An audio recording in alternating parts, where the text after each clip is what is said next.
म्हणजे आमचे जे पूर्वज होते हे राजमाता अहिल्याबाई होळकरांचे सेवेकरीच होते. आमच्या आजी पणजीच्या हाताने राजमाता अहिल्याबाई होळकरांचं जेवण तयार होतं. एका ठिकाणी हेल्पर भरती होती आणि तिथे आम्ही 20 रुपये रोजावर तेव्हा तिथे लागलो. अपने आंसू तो सभी पीते हैं, औरों के आंसू तो पीता जा, अपने खातिर तो सभी जीते हैं, औरों के वास्ते तो जीता जा. कि रोता रोता तू आया था बंदे, हंसता हंसता हुआ तू चलता जा, तू जो जाए तो सारा जग रोए, काम कुछ ऐसा जग में करता जा. की तुम्ही फक्त राम बनले तर तुम्हाला फक्त रामरामच आहे, परंतु वेळ पडली तर आपल्याला परशुराम बनावं. कि मेरी पीठ पीछे अगर मेरी बात चले तो मुझे कोई फर्क नहीं पड़ता, क्योंकि बात उन्हीं की होती है जिनमें कोई बात होती है. पहिले जे सरकार होतं हे तो चोर होते, परंतु आत्ताचे नवीन सरकार आले हे दरोडेखोर झाले.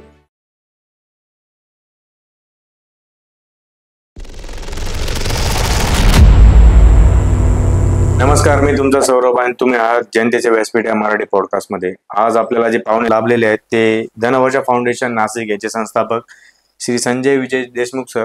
आज आपण त्यांचे पूर्ण संघर्ष गाथा, बालपणापासून ते आतापर्यंतची त्यांची पूर्ण संघर्ष गाथा आपण आज इथं त्यांच्या बरोबर गप्पा करून ऐकून घेणार आहोत. तर सुरू करू आजच्या या एपिसोडला. नमस्कार सर. नमस्कार सर, तुम्ही मूळचे कुठले? मूळ आमचं गाव आहे चांदवड, जिथे रेणुका मातेचं मंदिर आहे आणि अगदी प्रख्यात आहे चांदवड गाव. इथून 70 किलोमीटरवर आहे. तिथे राजमाता अहिल्याबाई होळकर यांचा रंगमहाल आहे. म्हणजे आमचे जे पूर्वज होते हे राजमाता अहिल्याबाई होळकरांचे सेवेकरीच होते. की राज्यकारभार बघणं, त्याच्यानंतर त्यांची पूजा पाठ. आमच्या आजी पणजीच्या हाताने राजमाता अहिल्याबाई होळकरांचं जेवण तयार व्हायचं. खूप जवळचा सहवास लाभलाय. हो, अगदी. हो. सर, तुमच्या जीवनाबद्दलचा म्हणजे बालपणापासून काही गोष्टी असेल त्या आम्हाला सांगाल तुम्ही? माझं बालपण चांदवडमध्ये एक, मला वाटतं मी काहीतरी 8-10 वर्षाचा असेल तोपर्यंत गेला. आणि त्याच्यानंतर आम्ही नाशिकमध्ये आलो. मी एक भाऊ, मला 2 बहिणी. चांदवडमध्ये जेव्हा आम्ही असायचो, परंतु माझ्या वडिलांना दारूचं व्यसन लागल्यामुळे त्यांनी चांगल्या चांगल्या नोकऱ्या त्यांनी राजीनामे दिले. आणि मग त्याचे दुष्परिणाम आमच्या पूर्ण कुटुंबावर झाले. परंतु आमच्या आईमध्ये थोडी हिंमत होती. मग आई आमची नाशिकमध्ये आम्हाला घेऊन आली. कारण माझं जे आजोळ आहे हे घोटीचे जे शिंदे आहे ते माझं आजोळ, परंतु माझे मामा सर्व इथे नाशिकमध्ये राहत होते. मग आई आमचे भाऊ वगैरे राहता म्हणून त्यांच्या थोडं आधाराने इकडे आली. आणि मग तिथून परत माझ्या जीवनाचा प्रवास परत चालू झाला. की अतिशय हालाकीची परिस्थिती असल्यामुळे शिक्षण जेमतेम 10वी पर्यंत केलं, परंतु परिस्थिती हालाकीची असल्यामुळे मग आमची आई जे काही काम करेल, समजा तिने भाजीपाला जर विकला तर तिच्यासोबत मी काम करणार, जर हॉटेल असेल तर तिथे मी वेटरचं काम करणार. सर्व काही आईने हेच शिकवलंय की आहे ते कष्टाला मागायचं, बरोबर, फुकटाचं घ्यायचं नाही, आणि घेतलं तरी तुम्हाला कधी ते पचणार नाही. आणि तिच्या या मार्गदर्शनाखाली आयुष्यभर तसंच जगलो की प्रामाणिकच राहायचं, काही हो प्रामाणिकच राहायचं. आणि खूप संघर्ष झाला. तो संघर्ष खूप काही असं सांगायला गेलो तर खूपच वेळ जाईल, परंतु छोटा मोठा जो मला आठवतो की माझे मित्र जर म्हणजे शाळा सुटल्यानंतर त्यांना जे खेळायला मिळायचं, कुठलाही खेळ असेल, तसं मला कधी तो मिळाला नाही. मी बघूनच त्याचा आनंद घेत आलो. बरोबर. इच्छा भरपूर होत्या, परंतु परिस्थितीमुळे ते गोष्ट करता आली नाही. परंतु आम्ही त्याही संघर्ष करता करता सुख समाधानाचं जीवन जगलो. की कधीच असा विचार नाही केला की काही नाही. कारण ज्या माणसाच्या जीवनामध्ये एकदा संघर्ष आला की त्याला संघर्ष त्याचा भाऊ तयार होऊन जातो बरोबर. आणि त्याला ती सवय होऊन जाते. आपण म्हणजे एकदा अडचण आली, परत अडचण चालू आहे, तर ती सवय होते आणि माणूस तेवढा स्ट्रॉंग होतो की हा ठीक आहे, आपण हे पेलू शकतो आणि इथून पण आपण बाहेर पडू शकतो. या पद्धतीने तुमचं मार्गक्रमण चाललं. सर, तुम्ही म्हटले की तुमचं शिक्षण 10वी पर्यंत झालं. हो. त्याच्यानंतर तुम्ही बंद केलं शिक्षण परिस्थितीनुसार, किंवा अफोर्डेबल नव्हतं होत, त्याच्यामुळे तुम्ही शिक्षण बंद केलं. पण तिथून पुढचा तुमचा जीवनक्रम कसा होता सर? जेव्हा शिक्षण तर करण्याची इच्छा होती, मला तर इन्स्पेक्टर बनण्याची इच्छा होती, परंतु परिस्थिती अशी हालाकीची असल्यामुळे ती इच्छा मरून गेली असं समजायचं. आणि म्हटलं आता सर्वप्रथम आपण काहीतरी काम केलं पाहिजे. आणि मग मी विचार केला की MIDC आपल्याकडे नाशिकमध्ये भरपूर मोठी आहे, की कुठेतरी आपण कंपनीत काहीतरी आपल्याला काम मिळेल. माझे काही मित्र पण माझ्यासोबत असायचे, आम्ही ते काम बघायचो, कुठे नोकरी आहे का, कुठे काही आपल्याला काम मिळतं का. आणि मग अशा याच्यात एका ठिकाणी हेल्पर भरती होती आणि तिथे आम्ही 20 रुपये रोजावर तेव्हा तिथे लागलो आणि तिथून माझी ती कामाला सुरुवात झाली. सर, तिथे किती वर्ष काम केलं तुम्ही? तिथे जवळजवळ मला वाटतं साधारण मी वर्षभर काम केलं असेल, कारण आम्हाला तिथे पगार 20 रुपये रोज आणि सुट्ट्या वगैरे पकडून 26 दिवसांच्या आम्हाला काहीतरी 420 रुपये मिळायचे. तर म्हटलं नाही, अजून काहीतरी आपण नवीन काहीतरी केलं पाहिजे. बरोबर.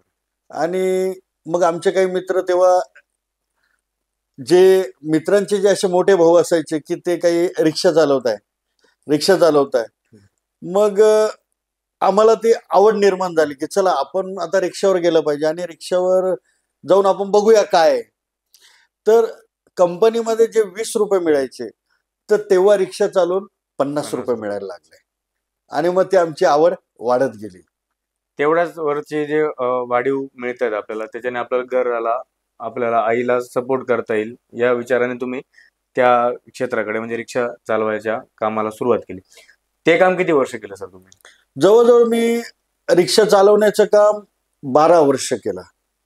सर, आता जे रिक्षा चालवत आहेत, म्हणजे आपण बघतोय बाहेर की नवीन पिढी भरपूर येते त्याच्यामध्ये, पण कोणी व्यसनाधीन होतंय, म्हणजे चुकीच्या मार्गाला जात आहेत. त्या काळी असं म्हणजे तुम्हाला अशी भीती नाही वाटली का की आपण याच्या क्षेत्रात पडतोय आणि आपली लाईन चुकेल किंवा आपण काही चुकीच्या मार्गाला जाऊ वगैरे?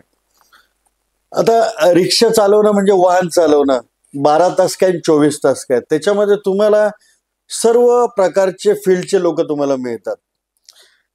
एखादं कमळ ते बघा चिखलामध्येच उमलतं, बरोबर. तसं आपल्यावर असतं की आपण काय घ्यायचं आणि काय सोडायचं. आणि त्याला मेन कारण ठरलं आमची आई इतकी स्ट्रिक्ट होती, तिने कधीच लाड न करता ती कायम आम्हाला, म्हणजे आम्हाला असं वाटायचं की आई का बरं असं करते, परंतु तिने आम्हाला लाड न करता आम्हाला चांगलं तिने संस्कार दिले. आणि तिच्या त्या भीतीपोटी वाईट वळणाला जाण्याची कायम भीती असायची.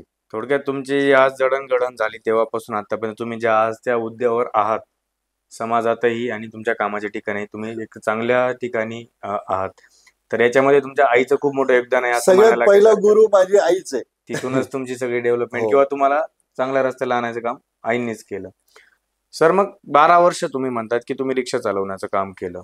12 वर्षानंतर मग तुम्ही परत तो व्यवसाय सोडून जॉब करायला सुरुवात केली, तर तिकडे कसं काय तुम्ही शिफ्ट झाले? जेव्हा आम्ही रिक्षा चालवायचो, तर आपल्या नाशिकमधील आमचे सन्मान्य धर्मवीर सुनील भाऊ बागुल यांच्या युनियन आम्ही त्यांचे सदस्य होतो, रिक्षा चालक मालक सेना.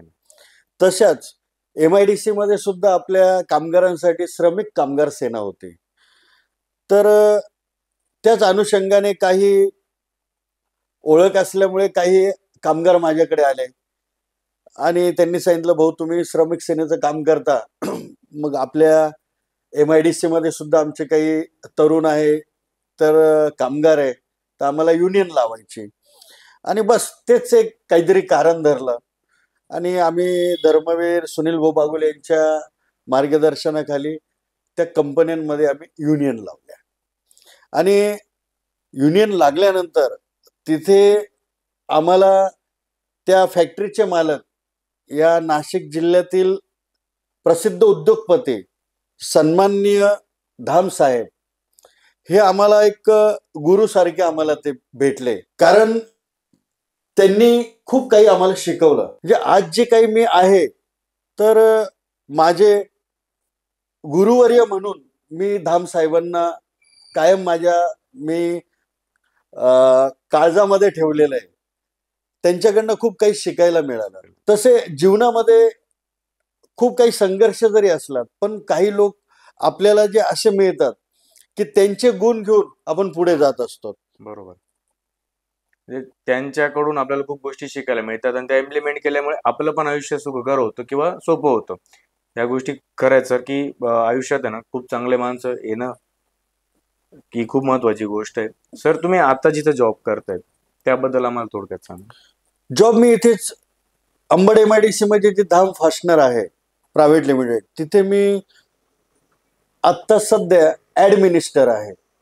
आमचे जवळजवळ 7 प्लॅन्ट आहे आणि तिथे ॲडमिनिस्टरचं काम करता करता आम्ही बेरोजगारांना संधी देत असतो की बेरोजगार जर कमी झाले तर क्राईम कमी होईल. बरोबर. कारण आजकाल तरुण काय फक्त त्यांना काहीतरी स्वप्न दाखवले जातात आणि ते भरकटतात. परंतु त्यांना जर हाताला काम मिळालं, त्यांना जर रोजगार मिळाला तर 100% त्यांचं भविष्य चांगलं झाल्याशिवाय तरी राहणार नाही.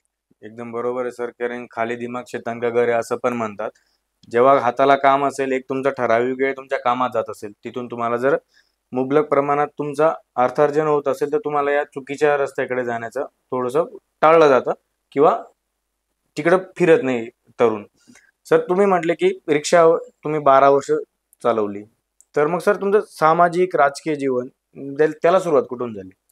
त्याला सुरुवात जेव्हा आम्ही रिक्षा चालवायचो तर आपल्या महाराष्ट्रामध्येच नव्हतं, भारतात हिंदुत्ववादी म्हणून समजले जाणारे हिंदू हृदय सम्राट सरसेनापती बाळासाहेब ठाकरे यांच्या त्या शिवसेनेमधनं आम्ही बाल शिवसैनिक आणि आमच्या नाशिकचे आमचे जे सगळ्यात मोठे जे प्रमुख असायचे ते धर्मवीर सुनील भाऊ बागुल त्यांच्या मार्गदर्शनाखाली आम्ही शिवसेनेमध्ये शाखा प्रमुख म्हणून सुद्धा पद भूषवली. श्रमिक कामगार सेनेमध्ये सुद्धा सिडको विभाग प्रमुख म्हणून मी भरपूर वर्ष ते काम बघितले. आणि मग जेव्हा रिक्षा चालक असेल, टॅक्सी चालक असेल, कामगार असेल, यांना कधी न्याय मिळत नाही.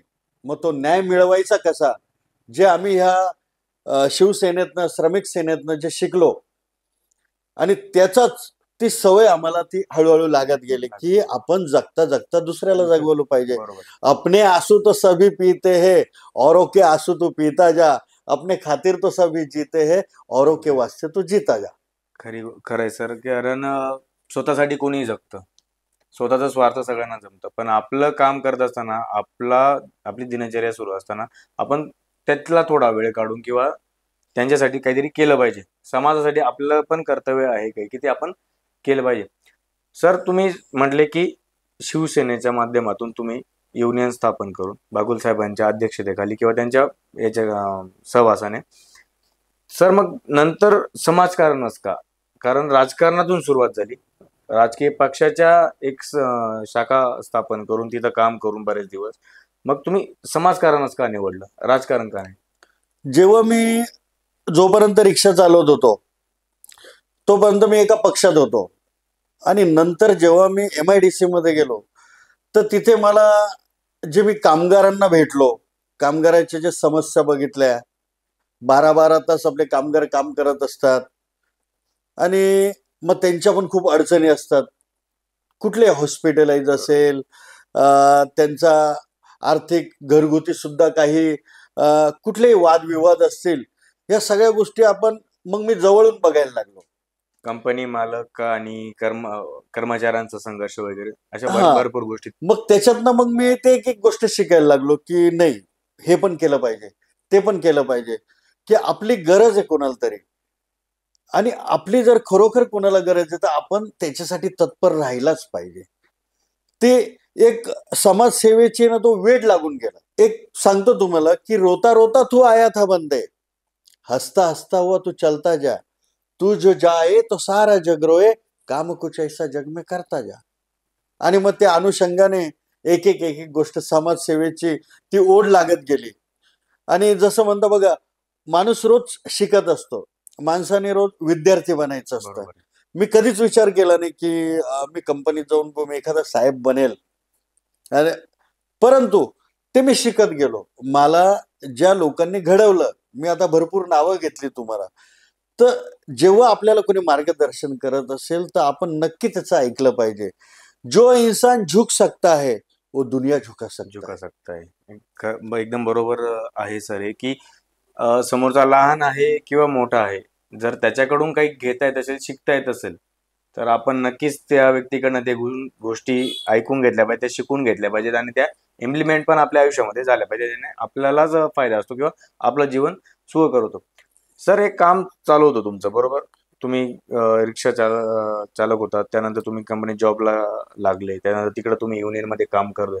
हे काम करत असताना सर असं काही अडचणी आल्या किंवा दमदाटी वगैरे करण्याचे प्रकार होतात मोठ्या लोकांकडून, तसला काही अनुभव आला सर तुम्हाला त्याच्यातला? अनुभव तर तसे खूप येतात, कारण हे सगळे प्रकार हे याला एक लढवय्या लागतो, 24 तास तत्पर असणारा व्यक्ती लागतो. आणि तुम्हाला विदाऊट अडचणी हे जगात नाहीच आहे. हा जो मानव जन्म आहे, हा मानव जन्म हा मृत्यू लोक आहे. बरोबर. हा भोग भोगण्यासाठीच आलेला असतो. म्हणून आपल्या जीवनामध्ये आता हे चालू झालंय कलियुग. कलियुगामध्ये कसं आहे की तुम्ही फक्त राम बनले तर तुम्हाला फक्त रामरामच आहे, परंतु एकदम वेळ बरोबर. पडली तर आपल्याला परशुराम बनावं लागतं. एकदम बरोबर. रामचंद्र कहे गए सिया से, ऐसा कलयुग आएगा जिसके हाथ में होगी लाठी भैंस वही ले जाएगा. या जगामध्ये तुम्हाला जगायचं, तुम्हाला स्वतःच्या जीवावर जगायचंय. तुम्ही जे कराल तेच. परमेश्वर काय सांगतात की तूच आहे तुझ्या जीवनाचा शिल्पकार. म्हणून आपण कायम 24 तास तत्पर राहिलं पाहिजे. सर हे काम करत असताना आता तुम्ही म्हणता की बऱ्याचशा दशकांपासून तुम्ही हे सामाजिक कार्य करतायत, तर हे सामाजिक कार्य करण्याची तुम्हाला जी प्रेरणा मिळाली, जो तुमचा एक ऊर्जा स्रोत म्हणतो आपण, की तिथून तुम्हाला ऊर्जा मिळते असं, तर त्याबद्दल सांगा सर आम्हाला. मला हे सर्व जी समाजसेवेची जी ऊर्जा मिळते, मी खरंच सांगतो एकदम की मला खूप असं पूजा पाठ करण्याची खूप आवड आहे. म्हणजे मी माझ्या कामाच्या व्यतिरिक्त मला फक्त पूजापाठ करायला आवडते. मी देवघर सुद्धा इतकं सुंदर बनवलेलं आहे. मी दिवसभर पूजा करतो. जेव्हा मला सुट्टी असते, जेव्हा मला काही एखादा मुहूर्त असेल, दिवसभर पूजा करतो. याचं कारण सांगतो. माणूस सात्विक असला, त्याचे विचार सात्विक असतात. आणि आपल्याला कळतात की ही सृष्टीवर आता कलियुग तर आता आहे, परंतु या सृष्टी निर्माण झाल्यापासून संघर्षमय ही जीवन असतं. म्हणजे राजा होता त्यालाही संघर्ष होता, भिकारी आहे त्यालाही संघर्ष आज पण आहे. तो कधी न संपणारा संघर्ष आहे. परंतु आपण धार्मिक असल्यामुळे आपली वैचारिक पातळी ही उंचावली जाते. सात्विक विचार निर्माण होता, वाईट विचार दूर होतात आणि तो परमेश्वरच आपल्याला एक एक अडचणीतून बाहेर काढतो. ही माझे अनुभव आहे स्वतःचे. म्हणजे अगर मारने वाला ईश्वर आहे तो बचाने वाला भी ईश्वर ही होता है. फक्त विश्वास पाहिजे, श्रद्धा पाहिजे. सर शिवसेना शाखा प्रमुख, त्याच्यानंतर विविध संघटनांचे अध्यक्ष, त्यांच्याशी तुमचे संबंध आहेत, पत्रकार संघटना आहेत त्यांच्याशी तुमचे संबंध आहेत, तर यांच्याशी काम करतानाचे तुमचे अनुभव सांगा. आता जेव्हा आम्ही कोरोनामध्ये खूप काही ऑक्सिजन असेल, रक्तदान असेल, अन्नधान्य वाटप असेल, असे भरपूर प्रकार हे उपक्रम आमचे चालूच होते. आणि मग असं करता करता आम्हाला तेव्हा ऑनलाईन पुरस्कार यायला लागले, ऑनलाईन प्रमाणपत्र. आजही माझ्याकडे जवळजवळ 60-61 काहीतरी सन्मानपत्र आहे, की दादासाहेब फाळके, इंडिया स्टार असेल, असे भरपूर. ते लोक आम्हाला निवडायचे म्हणजे माझ्यासारखे हजारो आजही या महाराष्ट्रासाठी नव्हे, भारतासाठी नव्हे, ह्या देशासाठी, ही मातृभूमीसाठी आजही हजारो तरुण आपलं रक्त देण्यासाठी तयार असतात. मला स्वतःला वाटतं की माझ्या रक्ताचा एक एक कण, एक एक रक्ताचा थेंब या भारत देशासाठी गेला पाहिजे. मातृभूमीप्रती तुमचं प्रेम या गोष्टीतून दिसून येतं सर. आणि कोविडचा जो टाइम होता, कोविडची परिस्थिती होती, त्यात तुम्ही केलेल्या कामाचा गौरव म्हणून तुम्हाला कोरोना योद्धा म्हणूनही तुम्हाला तुमचा गौरव करण्यात आलाय सर. त्याबद्दल थोडंसं सांगा. कोरोना योद्धा म्हणून, कोरोना वॉरियर म्हणून असे भरपूर आम्हाला पुरस्कार तर मिळाले, पण मग त्याच्यातनं जे काम बघून, समजा आता सोशल मीडियावर समजा पत्रकार बांधवे आपले, मग अशा एखाद्या संपादकाने आमची निवड केली की बाबाने, कारण कोरोनामध्ये जे मी व्हिडिओ बनवत होतो, जसं एक उदाहरण सांगतो तुम्हाला की आपल्या त्र्यंबकेश्वरला आधार तीर्थ अनाथ आश्रम आहे, ज्या आपल्या महाराष्ट्रातील शेतकऱ्यांनी आत्महत्या केले, त्यांची जी मुलं आहे ते खूप काही दिवस उपाशी होते. तर आम्ही जेव्हा तिथे गेलो, पोचलो कसं तरी, तिथे मी व्हिडिओ बनवला. तो व्हिडिओ बघितल्यानंतर आज तर अशी परिस्थिती की तिथे 6-6 महिने त्या मुलांना अन्नधान्य पुरेल अशी तिथे व्यवस्था असते. म्हणजे सोशल मीडियाचा चमत्कार काय असतो तो मी तेव्हापासून त्याची सुरुवात. प्रॉब्लेम लोकांपर्यंत पोहोचला. यस. म्हणजे आणि सर काही लोकांची देण्याची तेव्हा इच्छा होती, हो, पण मार्ग मिळत नव्हता. बरोबर. आणि तो मार्ग तुम्ही उपलब्ध करून दिला. बरोबर. ती गोष्ट जी तुमच्या समोर आली की तिथं खाण्यापिण्याचा तुटवडा आहे, ती पोरं 2 दिवसापासून 3 दिवसापासून जेवलेली नाही, ही गोष्ट जेव्हा तुम्हाला कळली, तुम्ही ती गोष्ट प्रकाशझोतात आणली. सुरुवातीला तुम्ही तुमच्या संस्थेच्या मार्फत मदत केली, त्यानंतर ती गोष्ट बाहेर आणली, त्याच्यानंतर अवेअरनेस वाढल्यानंतर त्या गोष्टी घडल्या. आणि सर ह्याच गोष्टी असतात की ज्या कोणाला माहिती नाही त्या लोकांपर्यंत पोहोचवल्या ना, तर नक्कीच त्या गोष्टींचा फरक पडतो. सर, तुमची संस्था आहे साई धनवर्षा फाउंडेशन, 2020 साली तुम्ही म्हटले की तिची स्थापना केली. काम आधीपासूनच सुरू होतं, एक नाव द्यायचं होतं तुम्हाला की त्या नावाच्या छत्रछायेखाली तुम्ही सर्व कामं करू शकता. त्याबद्दल आम्हाला थोडी माहिती सांगा सर. आता समाजसेवेचं जे वेळ लागलेलंच होतं की अनाथ आश्रम असेल, वृद्ध आश्रम असेल, कुठे रक्तदान. आता आपल्या नाशिकमधील अर्पण पतपेढी आहे, अर्पण पतपेढीला आम्ही वर्षातनं एकदा 100 बॅग देतो, कमीत कमी 100 बॅग देतो. इतर वेळेसही त्यांना कधीही गरज असेल, कधी कधी फोन येतो की साहेब रक्ताची गरज आहे, तर आपण मानवाने 3 महिन्यानंतर एकदा रक्त दिलं पाहिजे. तर कधी कधी आम्ही 2 वेळा देतो, 3 वेळा देतो. हे जे शरीर आहे सर, हे नाशवंत आहे, आज येतं उद्या नाही.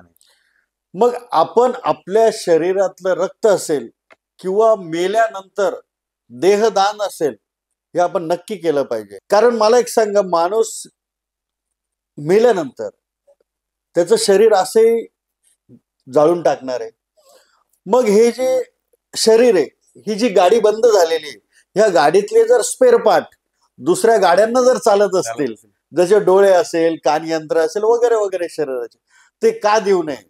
नवीन कन्सेप्ट आली सर आता. जसं रक्तदान होतं तसंच आता अवयदानावर भर आहे, परंतु त्याच्याबद्दल अवेअरनेस नाहीये. काही लोक असं म्हणतात धार्मिक गोष्टींना की ते चांगलं नाहीये, त्याच्याबद्दल भरपूर चुकीचे समज आहेत. तर अवयदान जी कन्सेप्ट आहे त्याबद्दल तुमचं काय म्हणणं? त्याबद्दल मी तुम्हाला हेच सांगेल की आपण असा जर विचार केला की धार्मिक दृष्ट्या नाहीये, जर योगायोगाने आपण बाहेरच्या एखाद्या प्रदेशात असेल, देशात असेल, तिकडेच तुम्ही एक मृत्यू पावले, तर ते तुम्हाला एवढं विचार करत बसणार आहे का? शेवटी आपल्या नशिबात आहे तेच होणार आहे. परंतु मी एक गोष्ट नक्की सांगेल, एक स्मशानभूमीत 4 ओळी मी वाचलेल्या आहेत. तिथे असं लिहिलेलं होतं, मंजिल तो तेरी यही थी, बस जिंदगी गुजार दी तूने आते आते. मंजिल तो तेरी यही थी, बस जिंदगी गुजार दी तूने आते आते. इस दुनिया से तुझे क्या मिला, अपनों ने ही जला दिया तुझे जाते जाते. एकदम खरंय सर, की विचार करायसारखी गोष्ट आहे सर, की आपण आपली मंजिल तर तीच आहे, शेवट आपला सर्वांचा तोच होणार आहे.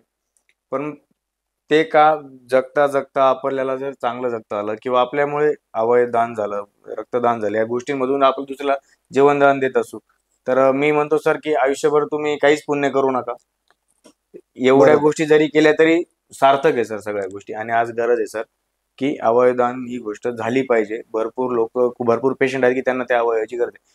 आपण झाल्यानंतर एक विधी करून आपण ते शरीर नष्ट करत असतो. बरोबर. तर त्यातून जर कोणाला जीवनदान मिळत असेल तर ती खूप चांगली गोष्ट आहे सर. आणि तुम्ही हा जो संदेश दिला की अवयवदान करणं हे चांगलं आहे सर, खरंच खूप चांगला संदेश तुम्ही इथं दिलेला आहे. सर तुम्ही कंपनीमध्ये काम करत होते बरोबर, तिथं तुमचं युनियनमध्ये तुमचं काम सुरू झालं. सर बेरोजगारीबद्दल तुमचं काय म्हणणं आहे, जे आजच्या युथला सर्वात आणि आपल्या समाजाला पण भेडसावणारी? आजच्या सर्व तरुणांना तर सर्वप्रथम मी हेच मार्गदर्शन करेल की सगळ्यात पहिले तुम्ही काम करण्यासाठी 4 वेळा विचार करू नका. जोपर्यंत माणूस पाण्यात उडी मारणार नाही तोपर्यंत तो पोहू शकणार नाही. आता मी एकेकाळी समजा रिक्षा चालवत होतो आणि अचानक कंपनीत गेलो, त्याच्यामध्ये माझा किती डिफरन्स होता. तिकडची ते जे आयुष्य अगदी वेगळं होतं. हे अगदी वेगळं आहे. परंतु माणसाला कुठेतरी स्वाधीन व्हावं लागतं. ते झाल्याशिवाय तुम्हाला ती जागा मिळत नाही. जग छीनी नाही जाती, जग बनाई जाती. आणि त्यासाठी खूप आपल्याला त्याग करावा लागतो. त्याग केल्याशिवाय तुम्हाला काही मिळणार नाही. बरोबर. सुरुवातीचा काळ हा त्यागाचाच असतो, त्याच्यानंतरच त्याला काहीतरी मिळत असतं. त्यामुळे परिश्रम केल्याशिवाय तरुणांनी अगदी शॉर्टकट तुम्हाला काही मिळेल असा काही विचार करू नये. कारण आजची तरुण पिढी जे काही व्यसनाधीन होते, खूप वाईट वाटतं की कारण पुढे हा जो आपला देश आहे, हे भविष्य आहे आपलं. हे भविष्य आहे. हे शिकले, आपल्या मुली टिकल्या तर आपला देश टिकू शकतो. बरोबर. आपल्या महिला सुरक्षित राहिल्या तर आपला देश टिकू शकतो. या देशामध्ये तुम्ही बघत असाल की एवढे वर्ष झाले, मुघलांनी राज्य केलं असेल, ब्रिटिशांनी केलं असेल, पण भारताची एक संस्कृती आहे आपल्या महिलांना जो मान सन्मान देण्याचा. कारण अपना देश ओ देश था भाई, लाखों बार मुसीबत आई, इंसानों ने जान गवाई पर बहनों की लाज बचाई. आणि तेच काम आम्ही या साई वर्षा फाउंडेशन मधून करतो. जसं मी माझ्या आयुष्यात माझा सगळ्यात पहिला गुरु माझी आई होती. माझ्या लग्नानंतर माझी जी पत्नी आहे ही पण माझी गुरु आहे. आज तिने पण मला कुठल्याही सामाजिक, सांस्कृतिक, राजकीय कुठेही कार्य करण्याची जी मला संधी मिळाली, परंतु तिने कधीही त्याबद्दल मला तक्रार केली नाही. मी त्याच प्रश्नावर येणार होतो सर की इतक्या वर्षापासून तुमचं सामाजिक काम चालू आहे आणि तुमचा भरपूर वेळ तुमच्या जॉबच्या ठिकाणी किंवा या कामाच्या ठिकाणी जातोय, तर यात तुमच्या परिवाराने तुम्हाला कसा सपोर्ट केला? परिवाराने मला कायमच सपोर्ट केला. कारण परिवारामध्ये सर्वांना माहिती आहे की मी जिद्दी व्यक्ती आहे. मी जर ठरवलं की नाही मला हे करायचंय तर तेही मला विरोध करत नाही. त्यांना माहिती आहे की हे काहीतरी करतील, हारतील या जिंकतील, पण जोपर्यंत ते हारत नाही आणि जिंकत नाही तोपर्यंत ते केल्याशिवाय राहणार नाही. कारण जिद्द अशीच असावी लागते. मी असं कुठलंही काम असं लगेच करत नाही. म्हणजे माझी एक सवय कि मैं वो खेल नहीं खेलता जिसमें जीतना फिक्स हो. बरोबर. मैं वो खेल नहीं खेलता जिसमें जीतना फिक्स हो, क्योंकि जीतने का मजा तब आता है जब हारना रिक्स हो. आणि प्रत्येक गोष्टीमध्ये चॅलेंजेस असले पाहिजे सर. मग चॅलेंज असलं की ते काम करायला ती मजा पण वेगळी असते. त्याच्यानंतर जे जिंकतो, जे आपल्याला उपलब्धी मिळते, तिथून मिळतं आपल्याला आउटपुट मिळतो, तर त्यावेळेस ते सॅटिस्फॅक्शन खूप वेगळ्या लेवलचं असतं. ते आपण बोलून पण म्हणजे विचारही नाही करू शकत. ज्या माणसाला ते मिळालंय त्याची किंमत तोच माणूस हे करू शकतो. सर संस्था स्थापन झाली, संस्थेच्या माध्यमातून एवढे कामं सुरू आहेत. बेरोजगारांसाठी काम केलं तुम्ही, महिला सक्षमीकरणासाठी किंवा महिलांसाठी तुमच्या संस्थेने काय काम केले? महिला सक्षमीकरणासाठी सर्वप्रथम जो आम्ही ह्या संस्थेमार्फत जो एक ग्रुप तयार केला, याच्यामध्ये संपूर्ण महाराष्ट्रातल्या महिला आम्ही जोडल्या. ह्या महाराष्ट्रामधील ह्या महिला जोडण्यासाठी माझा सर्वप्रथम संपर्क झाला सोशल मीडियातून, फेसबुकमधून.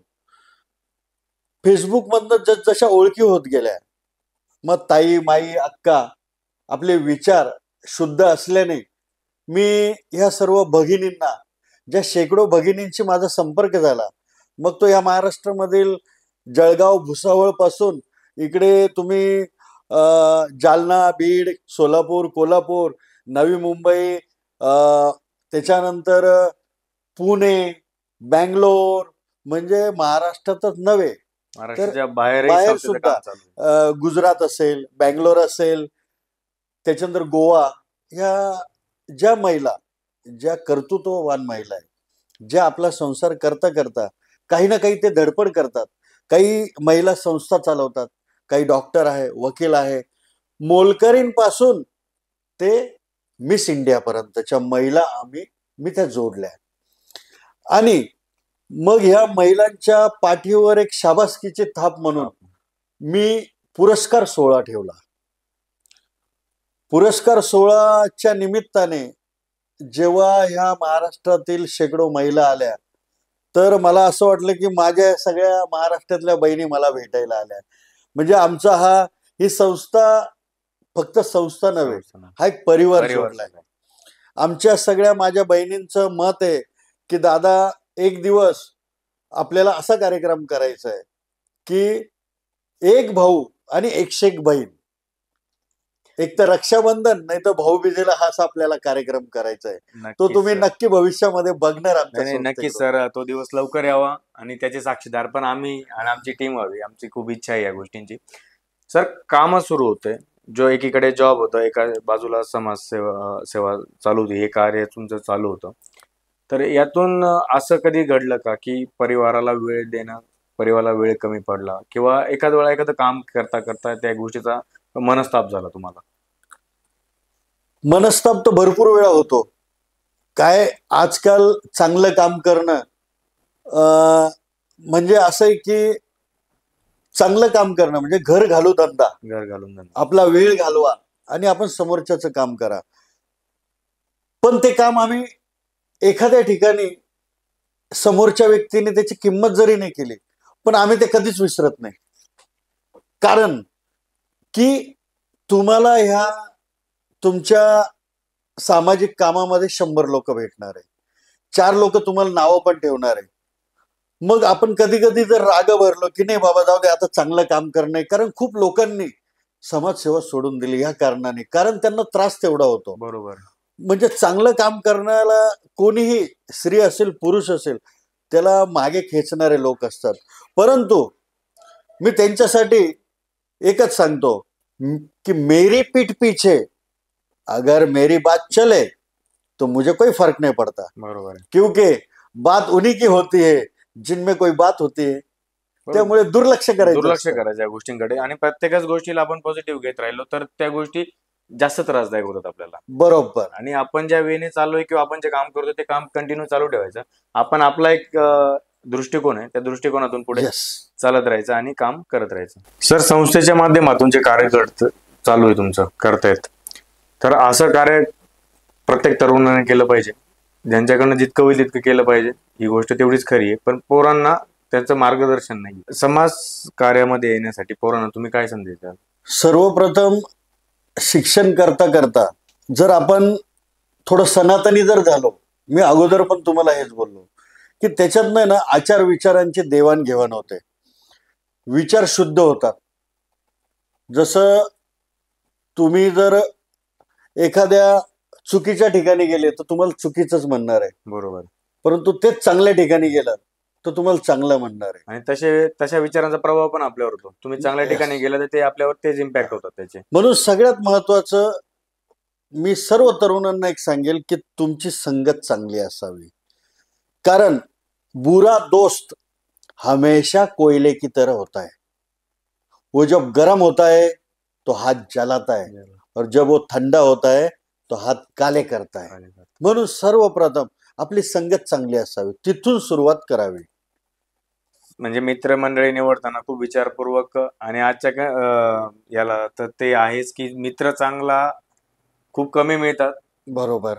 आणि म्हणजे गायडन्स करणारे किंवा चांगल्या रस्त्याला घेऊन जाणारे आणि वाईट रस्त्याला घेऊन जाणारे मुलं जास्त प्रमाणात. सर, समाजात बदल घडवायचा आहे जे काम आपली संस्था नित्यनेमाने करते आहे, तर या समाज घडवण्यासाठी किंवा समाजात बदल घडवण्यासाठी शिक्षणाची भूमिका काय? शिक्षण तर खूप महत्वाचं आहे. शिक्षण इतकं महत्वाचं आहे, परंतु आजकाल हे सोशल मीडियाच्या जे नादी लागून जे तरुण बिघडत आहे, त्याच्यामुळे त्यांचं शिक्षणाकडे दुर्लक्ष होत आहे.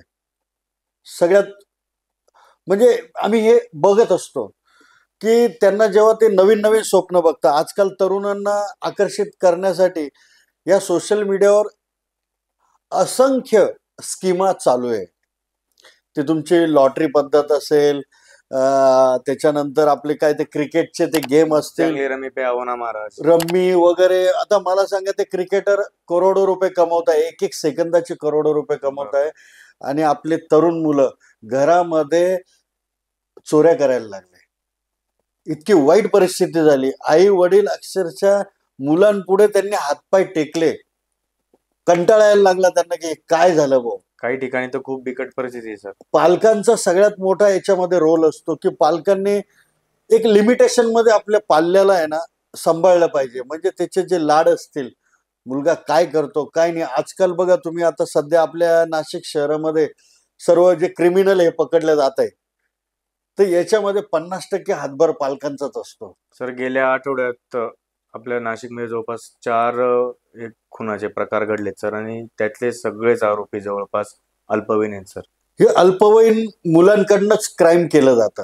जे पुढारी असतील किंवा काही अशा चुकीच्या माध्यमातून कामं करणारे असतील, हे लोक काय करतात, हे कमी वयाच्या मुलांना पहिले तर सोशल मीडिया, आजकाल सर्व पाल्य मोबाईल दिल्यामुळे त्याला सोशल मीडियावर तो ऍक्टिव्ह होतो. त्याला कोणाशी काही घेणं देणं नाही.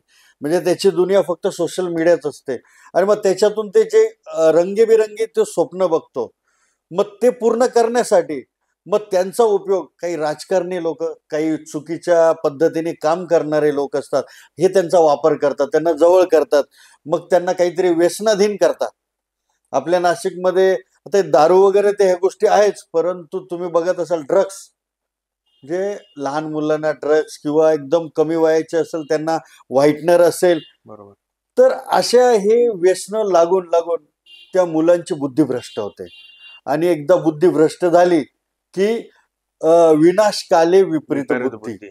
मग ते तरुण काही करायला तयार होतात. त्यांच्या पुढे त्यांचे नाते संबंध कसलाच ते विचार करत नाही. सर, हे सोशल मीडिया, मोबाईल थोडक्यात, याच्यामुळे पालक आणि पाल्य यांचा मधला जो बंद आहे, जिथे त्यांची कनेक्टिव्हिटी होती आधी, जे तुमच्या काळात किंवा होतं की मोबाईल नव्हता, त्याच्यामुळे सायंकाळच्या जेवणासोबत मुलांकडे लक्ष होतं, तर या मोबाईलमुळे असं वाटतंय का की ही कुठंतरी डिस्टर्ब झाली ही पद्धत? नाही, मोबाईलमुळे बघा, मी तर म्हणेल मोबाईलला सोन्याचं बिस्किट. आज जे काही मी इथपर्यंत आलो, मोबाईलमुळे आलो. कारण मी सोशल मीडियावर मोबाईलमुळे गेलो. आत्ताही आपण एक क्षणात, मी जिथे जॉब करतो मी तिथे बोलू शकतो.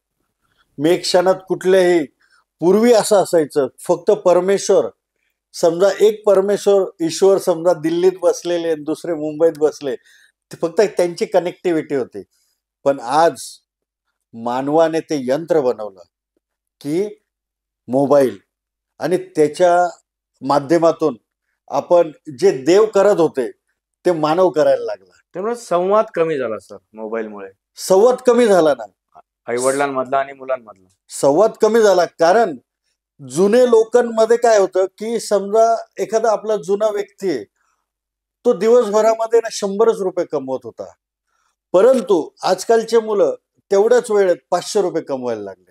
आजची जी तरुण पिढी जी शिक्षित आहे, बघा खूप फरक पडला. ते 8 तास काम करत होते, हे 4च तास करतात. ते 4 रुपये कमवत होते, 40 रुपये कमवायला लागले.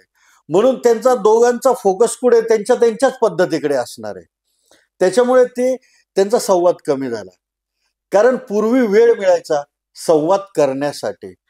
आजच्या पिढीला संवाद करण्यासाठी वेळ कुठे, सांगा ना. आणि त्यांची पण चूक नाहीये, त्यांचे कामच तसे असतात. सकाळी उठला, कॉलेज आहे, अमुक आहे, काम आहे ते. तर ह्या गोष्टी ह्या घडत राहणार आहे. कभी कभी म्हणजे मला स्वतःला कधी कधी वाटतं की छोड़ दू ये व्हाट्सएप, फेसबुक और सोशल मीडिया की दुनिया, मगर क्या करे, आजकल सब यही तो मिलते हैं. यही तो मिळते आहे. तो कट्टाच गायब झालाय की सायंकाळी जाऊन तिथे भेटणार होतो. सगळेजण सोशल मीडियावरच भेटतात. सर, समाजसेवा आणि राजकारण याच्यात तुम्ही निवडलं समाजकारण किंवा समाजसेवा, तर याच्या सीमा कस काय सर, राजकारणाच्या आणि समाजसेवेची सीमा अशी असते की जर आपण आज ठरवलं की आपल्याला उद्या एखादा छोटं मोठं काहीतरी कार्य करायचंय, तर आपण आपल्या मनाचे मालक असतो. आपल्या संस्थेमधील लगेच आपल्या सभासदांना सांगून आपण उद्याच ते नियोजन करू शकतो. आपल्याला कोणाची परवानगी घ्यायची गरज नाही.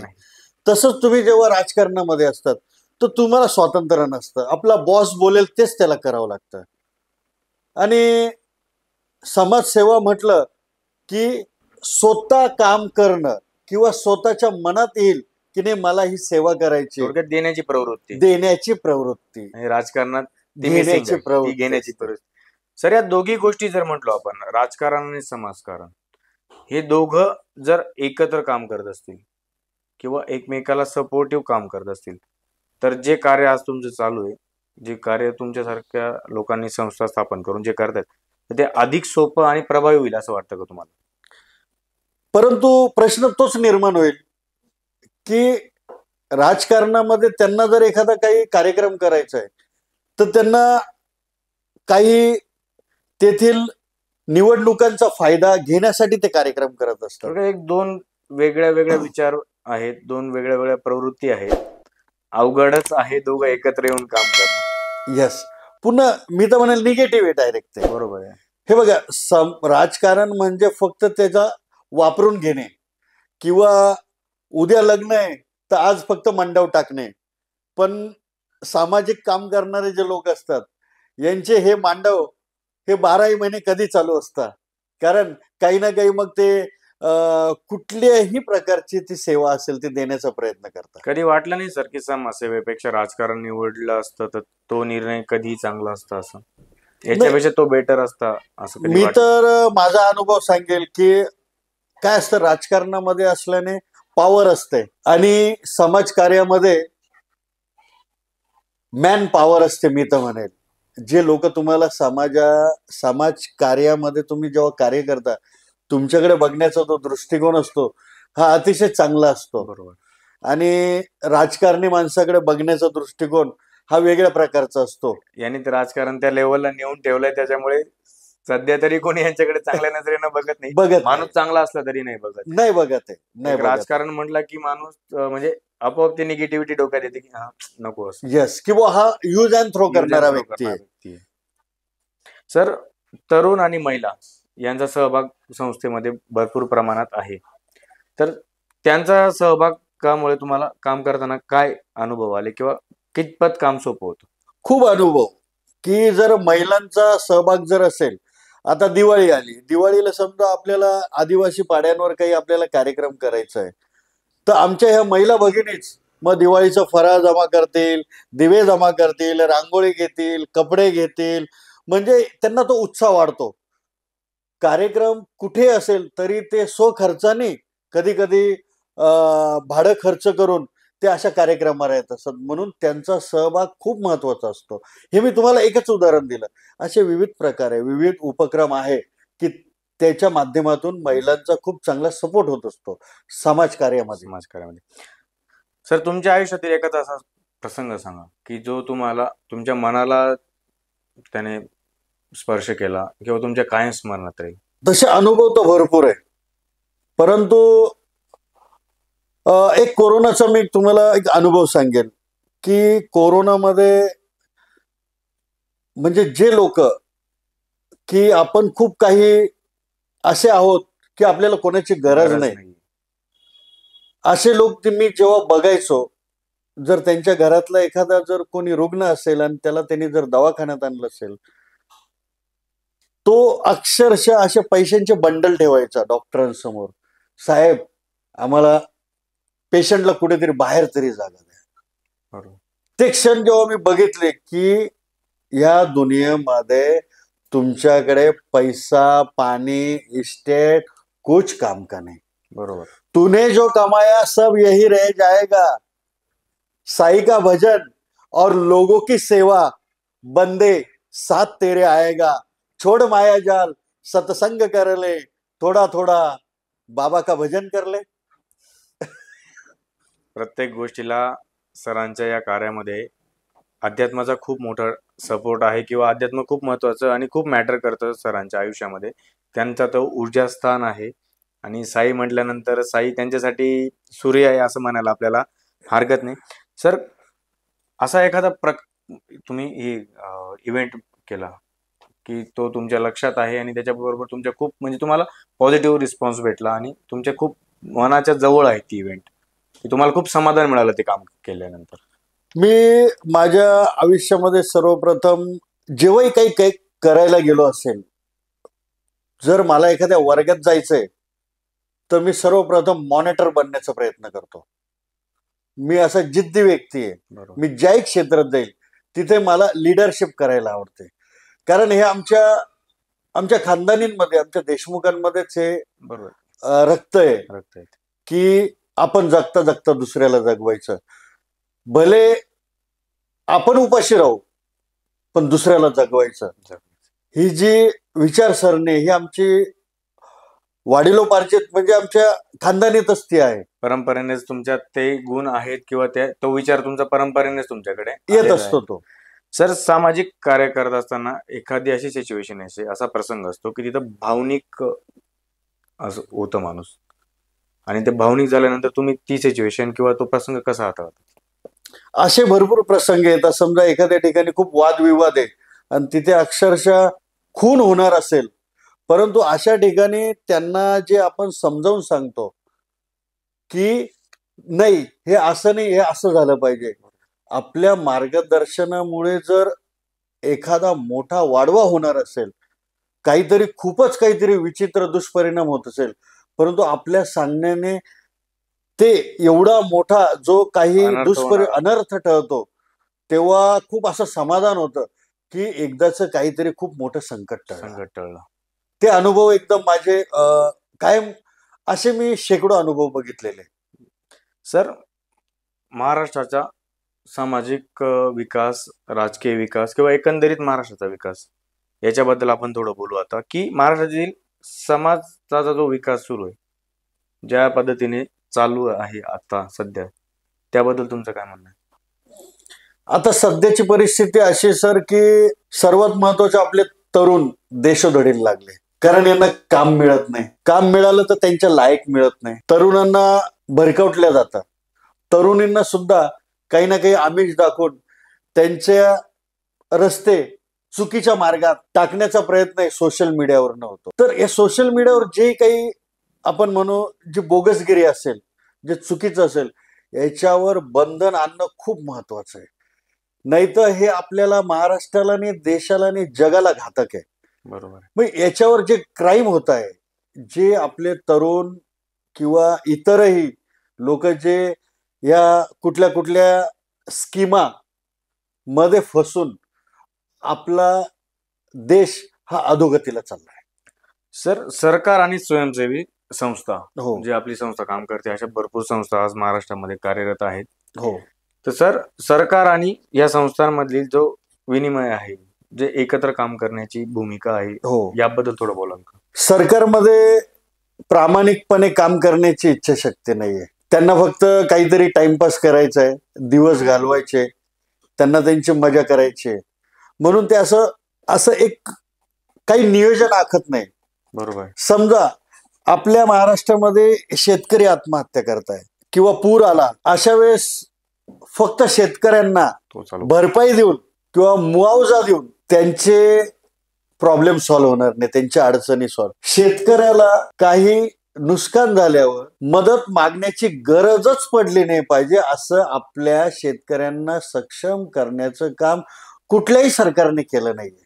एक शेतीवर डिपेंड असलेला देश आणि त्या शेतकऱ्यावर आलेला जो आता जे पूर परिस्थिती येऊन गेली, त्याचं जे नुकसान झालं, त्याच्याकरता जर शेतकऱ्यालाच सरकारकडे मागावं लागत असेल की आम्हाला मदत द्या, सर याच्या इतकं मला तरी वाटत नाही की वाईट दिवस कोणता शेतकऱ्यावर येईल असं. एकदम बरोबर. कारण आज जगाचा पोशिंदा, आज सगळा देश चालवतोय, सगळं जग सगळ्यांचं पोट भरतोय आणि त्याच्यावर ज्यावेळेस वाईट परिस्थिती आली आहे त्यावेळेस त्याला वाडगं घेऊन सरकारच्या दारात उभं राहावं लागतं. म्हणजे जो सगळ्यांना पोचतोय त्याला वाडगं घेऊन उभं राहायची वेळ आलेली. सरकार काय करते पहिल्यापासून, अगोदरचे सरकार किंवा आत्ताचे सरकार यांनी काय केलं, आपल्या जनतेला गुलाम बनवून ठेवलेले सर्वप्रथम, की तुमचं नुकसान झालं की आम्ही देऊ तुम्हाला काहीतरी. बरोबर.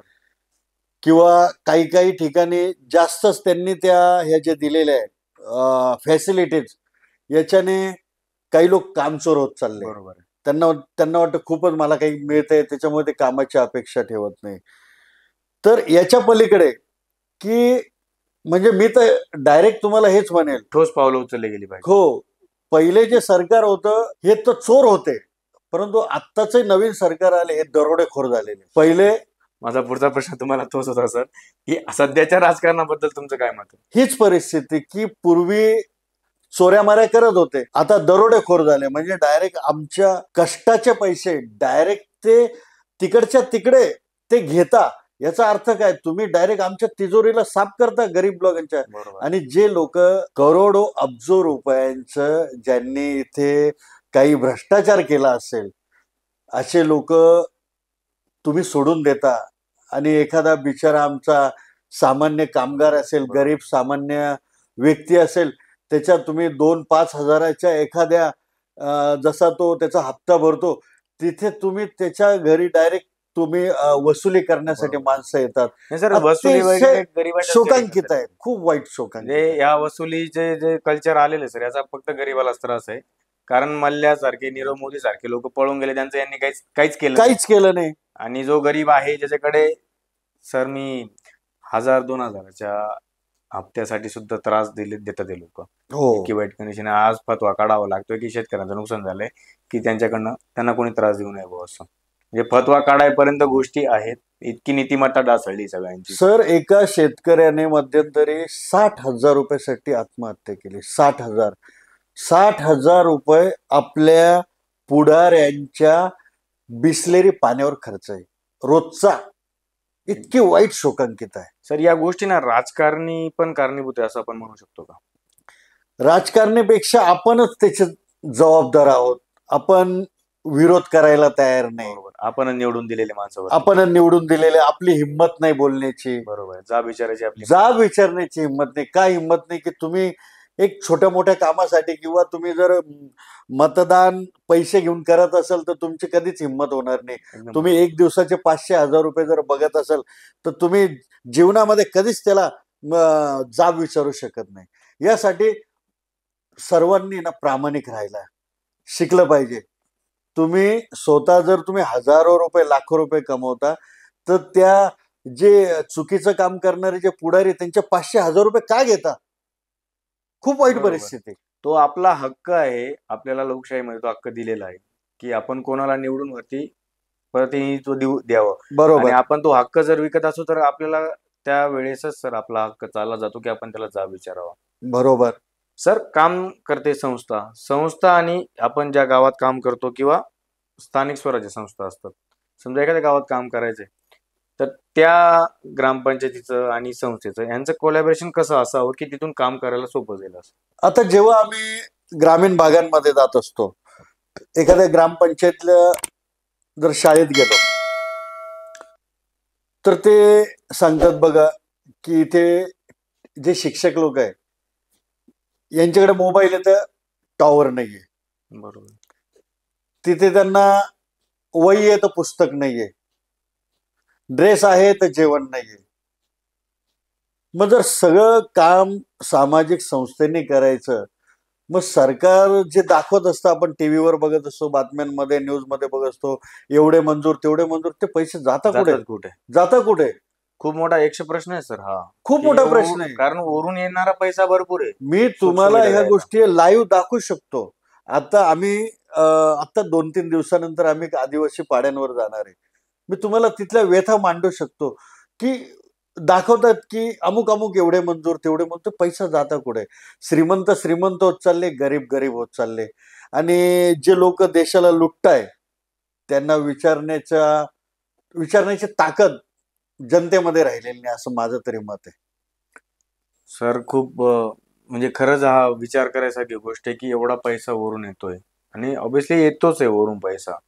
कारण आपण टीव्हीला कायम बघत असतो की इतका फंड रिलीज केला तितका फंड केला, पण मग जे तळागाळात जो शेवटचा लाभार्थ्यापर्यंत त्याचा हेच येत नाही सर, त्याला लाभच नाही त्या गोष्टीचा की वरून एवढा पैसा येतोय. तर म्हणजे मध्येच कुठेतरी गाळ होत आहे. आणि ही आजची सवय नाही आपल्याला. बघा आपल्या ह्या भारतामध्ये म्हणजे जी प्रामाणिक काम न करता जी रिश्वत खाण्याची सवय झाली, जसं आपण सगळं म्हणतो की लाच, ती बंद होत नाही.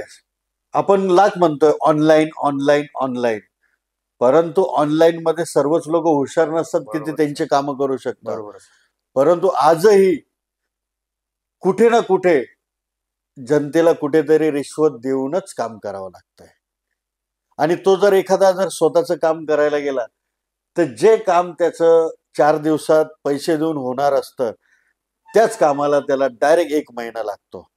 म्हणजे पैसे दिल्याशिवाय कामच होत नाही. आजही ती परिस्थिती. सरकार लाख सांगत असेल की नाही आता ऑनलाईन झालं, कोणाला पैसे देण्याची गरज, असं नाही. सरकारी काम 12 महिने थांब, आजही तीच परिस्थिती. म्हणजे डिजिटल वगैरे करून पण तेवढा पाहिजे तेवढा फरक पडलेला नाही. कारण नागरिकच तेवढा सुज्ञान नाही की त्या गोष्टींची त्यांना आयडियाज नाही अजून. मग कोणाला तरी विचारावं लागणार आहे. आणि जेव्हा आपण ती माहिती विचारतो तर तिथं आपोआप त्या गोष्टी परत येतात. म्हणजे थोडक्यात हे पूर्णपणे डिजिटल जे केलंय तो सक्सेस नाहीये. ज्यांना आळा घालायचा प्रयत्न केलाय तो पूर्णपणे आळा घातला गेलेला नाहीये. सर तुमचा जो काम चालू आहे तर सर्वात मोठा आधार तुम्हाला कुठून भेटला? सर्वात मोठा आधार जर मी म्हटलो तर परमेश्वराचाच आधार म्हणता येईल. कारण मला हिम्मत द्यायला परमेश्वरच असतात माझ्या पाठीशी, मला रस्ते दाखवायला तेच असतात. ते म्हणतात तू चालत राहा. जेव्हा माणूस एकटा निघतो आणि नंतर त्याने मागे बघितलं तर शेकडो लोक त्याच्या सोबत आलेले असतात. परंतु तुम्ही निघायच्या अगोदरच जर म्हटले की नाही बाबा माझा मित्र येतोय का, मग मी सोबत जाईन, आणि किंवा मग माझे 4 लोक इकडून चालले तर मी त्या रस्त्याने न जाता मी दुसऱ्या रस्त्याने एकला चलो रे सुरुवात करतो. पण मला आतापर्यंत यश मिळतच गेलंय. सर वैयक्तिक जीवनात सेवा या शब्दाचा अर्थ, तुमच्या वैयक्तिक जीवनात सेवा या शब्दाचा सेवाचा अर्थ दुसऱ्याला देण्याची दानत. तुम्ही पैसे नका देऊ पण तुम्ही दुसऱ्याला गोड शब्द जरी बोलले, एखादा आजारी जर कोणी रुग्ण असेल आणि त्याला जर तुम्ही सांगता की अरे बाबा तुला काही झालं नाही, ओके तो बघा तो लगेच रिपेअर होतो, याला म्हणतात देणं. प्रत्येक गोष्ट तुम्ही खात असाल तर द्यायला शिका. कारण तुम्ही कितीही मोठे असाल पण तुम्हाला नेण्यासाठी 4 लोक लागणारच आहेत. त्यामुळे तुम्हाला 4 लोकांसाठी जाणं, त्यांना अडीअडचणीमध्ये उभे राहणे, आपण आपल्या पुरता न जगता आपण सर्वांसाठी जगलं पाहिजे. सर संस्थेच्या माध्यमातून पुढच्या 5 वर्षाचं तुमचं प्लॅनिंग कसं आहे? पुढचं प्लॅनिंग माझा एक मी ठरवलेलं आहे की आपल्या नाशिकमध्ये जेवढे मंदिर असतील या मंदिरांच्या बाहेर भिकारी लोक बसतात. खूप मोठी शोकांकिता आहे. खूप लाज वाटते की आतापर्यंत आलेले सर्वच सरकार की भारत में कोई भूखा नहीं रहता है, पण आम्ही आजही बघतो खूप लोक अक्षरशः उपाशी पण राहत आहे. काही लोक दाखवू शकत नाही की मी उपाशी आहे, मजबुरीने जगताय. तर असे जे भिकारी असतील किंवा सिग्नलवर आपण बघतो, सिग्नलवर एखादं जोडपं असेल त्याचे डायरेक्ट 5-5, 10-10 मुलं असतात. आम्ही जवळून बघतो अक्षर. बरोबर. त्या सर्व मुलांना ते भीक मागायला पाठवतात. या सगळ्या लोकांना आमच्या संस्थेतर्फे आम्ही जेव्हाही आमची संस्था ती कॅपेबल होईल तेव्हा आम्ही नाशिक महानगरपालिकेची मदत घेऊन, पोलीस प्रशासनाची मदत घेऊन आम्ही हे सगळे भिकारी लोक आम्ही गाड्यांमध्ये आम्ही त्यांना टाकणार आणि त्यांची व्यवस्था करणार. एखाद्या ठिकाणी मोठा आश्रम घेऊन ते जे मुलं आहे त्या मुलांना शिक्षणाची व्यवस्था, आम्ही समजा आता तिथे गेलो त्यांना सांगणार काम नाही, काम देता हो, तेरे को नोकरी देता हो, तुझ्या मुलांना शिक्षण देतो, कपडे देतो. की ह्या नाशिकमध्ये ह्या रामाच्या नगरीत कोणी भिकारी नाही दिसला पाहिजे. आमच्या या संस्थेचं सगळ्यात मोठं स्वप्न आहे, माझं स्वतःचं स्वप्न. सर आमच्याकडनं खूप खूप शुभेच्छा की आणि लवकरच तुमचं हे काम यशस्वी हो आणि तुम्हाला भरभरून यश मिळो याच्यामध्ये. सर वैयक्तिक आयुष्यात तुमचा आदर्श कोण आहे की त्यांच्यापासून तुम्हाला प्रेरणा मिळते आणि त्यांचे काम करण्याच्या पद्धतीमधून तुम्ही काम शिकलात? मला आदर्श म्हणून माझ्या जीवनामध्ये गुरु भरपूर होते.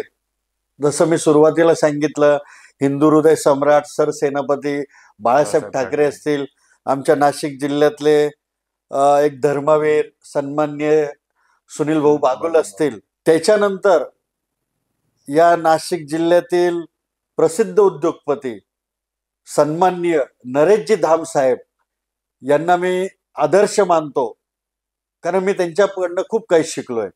मला आज तरी गुरुवर्य म्हणून मी त्यांच्याकडे बघतो, कारण त्यांनी माझे गुण बघून मला खूप काही असं फ्रीडम पण दिलं की हा चांगला काम करतोय तर माझ्या ते पाठीशी उभे असतात आणि त्यांच्यामुळेच मी हे सर्व काही करू शकतो. म्हणून मी सर्व माझं जे श्रेय मी त्यांना कायम देत असतो की आमच्या साहेबांमुळेच मी हे काही समाजामध्ये वावरू शकतो, काही करू शकतो. आणि समाजात काम करता करता सुद्धा साहेब आमचे कायम आमच्या पाठीशी असतात. मग ते साम दाम दंडभेद सर्व प्रकार ते आम्हाला मार्गदर्शन करून पुढे त्यांचं म्हणणं आहे की सोसायटीमध्ये जेव्हा आपण जगतो तर आपण देणेकरी आहोत, तर आपण जगता जगता दुसऱ्याला जगवा. आदर्श खूप महत्वाचा आहे सर. आणि सगळ्यात महत्वाचं तुम्हाला नुसतं आदर्श नाही की तुम्हाला त्यांची साथ पण लाभली आणि साथ खूप महत्वाची असते. पुढे तरी पाठीमागे उभं असणार की करा मी आहे तुमच्या मागे, ही खूप मोठी गोष्ट असते. सर जो तरुण पिढी आहे आता, त्या तरुण पिढीने राजकारणाकडे कसं बघावं, मी हा प्रश्न मुद्दाम घेतोय सर आता की जो आता महाराष्ट्रात जे राजकारण चाललंय, जी परिस्थिती सध्याची आहे, एकंदरीत तिचा विचार करून तरुणांनी राजकारणाकडे कसं बघावं? तरुणांनी सर्वप्रथम जर राजकारणामध्ये त्यांना हौस असेल की नाही मला ही आवड आहे, तर तुम्ही कुठल्याही पक्षात जर तुम्ही गेले, तुम्ही एखादे पदाधिकारी झाले, तर सर्वप्रथम तुम्ही हा विचार करा की तुमचं घर चाललंय का. नाही तर घरातले लोक उपाशी आणि बाहेर फक्त कुठल्या तरी राजकारणाच्या मागे फिरून वेळ घालवणं. आणि आपलं बघा, एक लक्षात ठेवा की वय आणि वेळ माणसाला परत परत मिळत नाही. आम्हाला काही लोक चांगले लाभले म्हणून आम्ही इथपर्यंत येऊ शकलो. असेच कोणी तुम्हाला गुरुवर्य, तुम्हाला साथ देणारे, तुमच्या रोजीरोटीवर लक्ष देणारे जर असेल तर अशा व्यक्तींसाठी तुम्ही नक्कीच राजकारणामध्ये जा, त्यांच्या सोबत राहा. आणि गेल्यानंतर नुसतं राहा नको, तर त्यांना तुम्ही शेवटपर्यंत चांगली साथ द्या. जर एखादा व्यक्ती आपल्याला घडवतो तर त्याच्यासाठी सुद्धा रात्री बेरात्री आपण आपला जीव गेला तरी बेहत्तर असं इमानाने आणि प्रामाणिकपणे त्याच्यासाठी काम करा. सर काम करत असताना तुमच्या आयुष्यात एवढं जे तुम्ही आतापर्यंत काम करून तुमच्या माध्यमातून, संस्थेच्या माध्यमातून, तर या कार्याचा भरपूर ठिकाणी गौरव झालेला आहे. आपण बघू शकतो की ते सगळं आहे माझ्या पाठीमागे मी ठेवलंय आणि जागा नसल्या कारणाने बऱ्याचशा गोष्टी आपण बाजूला ठेवल्यात. सर पुरस्काराचा खरा अर्थ तुम्हाला काय वाटतो? पुरस्काराचा सगळ्यात मोठा अर्थ असा असतो की प्रत्येक माणूस आपल्या आपल्या जीवनात वेगवेगळ्या प्रकारचे कामं करत असतो, वेगवेगळ्या डिपार्टमेंटमध्ये काम करत असतो. आणि जेव्हा त्याला एखाद्या कामाची शाबासकी मिळते, ज्या ठिकाणी आपण 10 लोक काम करतोय, 10 लोकांमध्ये शाबासकी जेव्हा एखाद्याला मिळते की बाबा 10 मध्ये हा सगळ्यात भारी याने काम केलं, तर आपण नाही काय तर टाळ्या वाजून तरी त्याचं स्वागत करा. आणि ज्या त्या टाळ्या वाजल्या जातात किंवा एखादा पुरस्कार मिळाला जातो, एखादं सन्मानपत्र मिळतं, तेव्हा माणसाची छाती फुगते. बरोबर. त्याला वाटतं की मी काहीतरी लायक आहे आणि काहीतरी योग्य काम आपल्या हातून घडतंय, त्याचा उत्साह निर्माण होतो, त्याचा विल पॉवर वाढतं. मग तो अजूनही त्याच्यापेक्षा चांगलं काम करण्याचा प्रयत्न करतो. म्हणून पुरस्कार हा माणसाला उत्तेजन देत असतो. बरोबर. त्याला भविष्यामध्ये चांगलं काम करण्याची तो चालना देत असतो. म्हणून त्याला पुरस्कार मिळालाच पाहिजे आणि मिळाल्यानंतर त्याचं काम वाढलं म्हणजे त्याच्याबरोबर अजून 10 लोक तयार होतात. एकदम बरोबर आहे सर. आणि ओळख निर्माण होते एक, आणि त्याच्यानंतर जोडले जाऊन ते काम आणखी चांगल्या पद्धतीने होतं. सर आपण बघतो इथं की 100हून अधिक जवळपास तुम्हाला पुरस्कार मिळालेले आहेत. तर या पुरस्कारांमधील असा एखादा क्षण सांगा सर, एखाद्या पुरस्काराच्या वितरणाच्या वेळीचा, की तो तुमच्या लक्षात आहे आणि तुम्हाला इथं आम्हाला आमच्या प्रेक्षकांना सांगू वाटेल. पुरस्कार जेव्हा मला सर्वप्रथम मिळाला, एका व्यासपीठावर मिळाला आणि त्या पुरस्कारासाठी जेव्हा मला अगोदर त्यांनी निवड केली तेव्हा मला समाजरत्न पुरस्कार पहिला मिळाला होता. आणि त्याची जी व्यवस्था होती ही कालिदास मध्ये होती.